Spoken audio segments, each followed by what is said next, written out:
pirmąjį kalną rugelio pakirsti. Valona mergelė, ais pamonė rešti. Pasaulyje yra daug dainininkų ir daug muzikinių kultūrų ir daug dainavimo stilių. Su įvairiausiais balsais, įvairiausios vokalinės technikos, kai kurias iš jų labai sunku išmokti. Taigi ir mūsų tradicinis lietuvių dainavimas yra vienas iš dainavimo stilių ir taip pat nusipelno būti gerbiamas. Lietuva nors mažas kraštas, bet gana didelė įvairovė etnokultūrinė. Tuo pačiu ir tradicinio dainavimo stilistikos įvairovė yra. Aukštai dangų šviesia žvaigždės, didelės ir mažas, tiesus kelias man jaunam berneliui, joti pas mergelą. Visi dainavimo stiliai prasideda nuo kvėpavimo. Dėl to kvėpavimo pratimukai yra jie universalūs. Pademonstruosiu keletą tokių tipiškų. Labai gerai matote, aš dabar stoviu. Galite tai daryti ir sėdėdami, bet jeigu sėdite, tai neužspauskite šitos vietos. Ne? Turi būti atlaisvintas visa šita kūno dalis. Tai yra keliai nepriglausti. Padėtis. Čia dabar jokių įtampų nėra, svarbiausia, čia nėra jokių įtampų. Kojos pečių lygyje, kojos irgi netokios, ne įtemptos, bet laisvos. Pečiai nepakelti. Na ir pradedam. Įkvepiam ne čia, bet įkvepiam čia, visur to oro yra. Visur įsivaizduojam, kad visur yra to oro.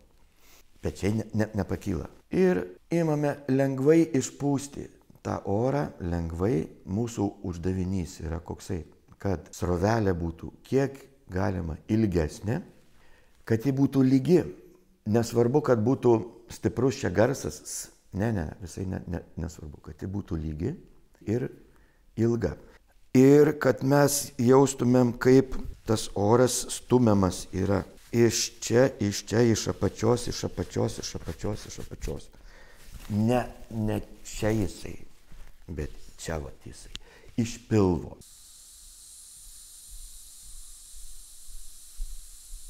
Ir taip toliau aš jau nebepūsiu, nes tai gali tęstis pusę minutės. Minutę gali tęstis. Galima savo padėti dabar spaudžiant rankomis, bet ir iš vidaus priešinantis. Tai tada čia mes sukuriam tokį papildomą slėgį. Kai jaučiame, kad srovelė jau pradeda jau trūkinėti, jau nebėra to oro, ramiai įkvepiam dar kartą. Tas pats pratimas, bet jau su garsu.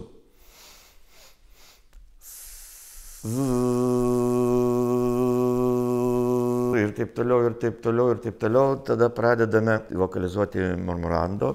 Arba ir galime tada po truputį atverti burną.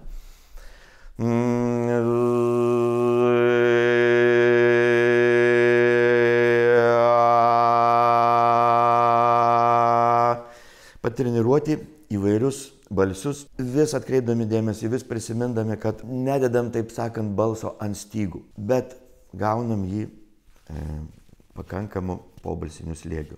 Standartiniai, klasikiniai pratimėliai, aš juos modifikuoju, darau maždaug tokį.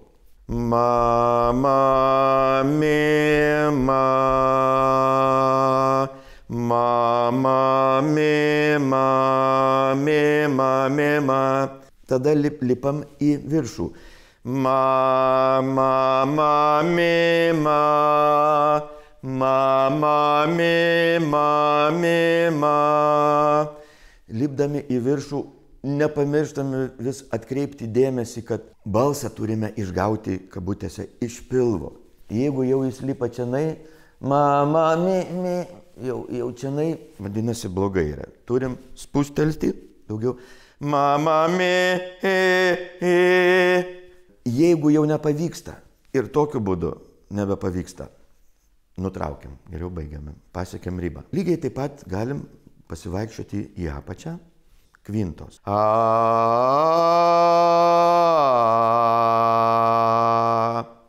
Aukštyn galima žemyn irgi pasivaikščioti aukštaitišką kadenciją, dzūkišką kadenciją.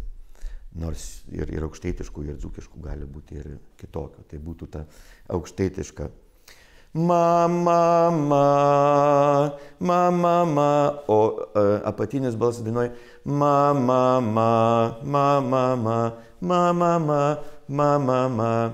Ir mes gauname tą dvibalsumą tipišką. Na, dzūkų minorinį variantą paimam. Ma, ma, ma, apatinis balsas ma, ma, ma, ma, ma, ma, ma, ma, ma. Sueina į unisoną. Gale. 6 žąsys su 6 žąsyčiai. Čia būtų patartina dainuojančių balsų. 6 žąsys su 6 žąsyčiais. Pavyzdžiui, ne? Ir greitinam. 6 žąsys su 6 žąsyčiais.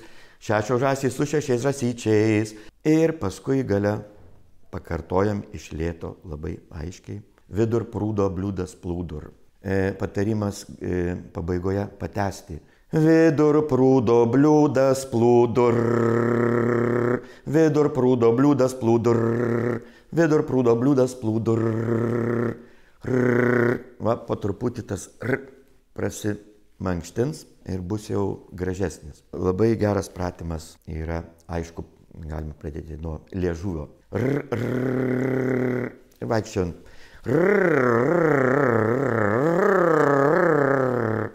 Bet taip pat ir lūpomis.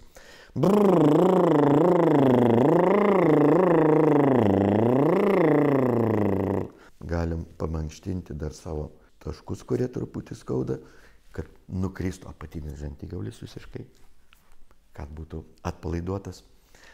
Ir kai jau viskas čia juda, veikia, atpalaiduota, galim dainuoti.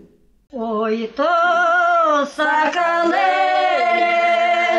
tu aukštai lakioji, nebent kokias naujienėles vargdienėms nešioji, nebent kokias naujienėles vargdienėms nešioji.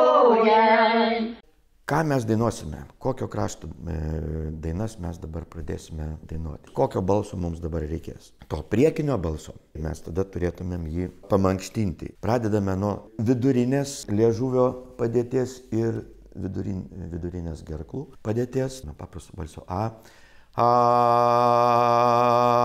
Galim pavaikščioti, kad tas A būtų gilus, kad tas A būtų priekyje. O jeigu giliau,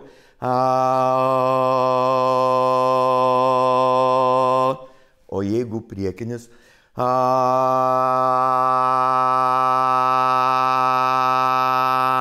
taip pat galim pramankštinti kitus balsius. Jeigu mums reikia to priekinio balso formavimo, praeiname visus tos balsius priekyje čia.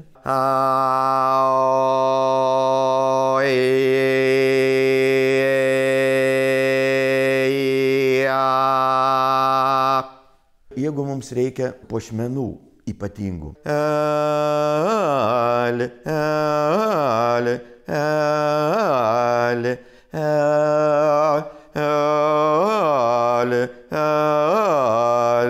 Po truputį balsas dabar mankštinasi.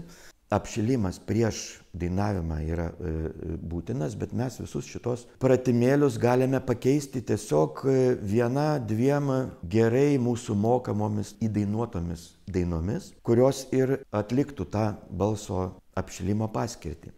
Tai pirma, kvėpavimas, vokalizavimas paprastas tęsiant tos kvėpavimo pratimėlius, diapazono plėtimas, intonavimas, dainuojant keliems balsams vienu metu. Dikcija. Dikcija turime galvoje ir balsius, ir priebalsius. Šie visi pratimėliai faktiškai yra universalūs.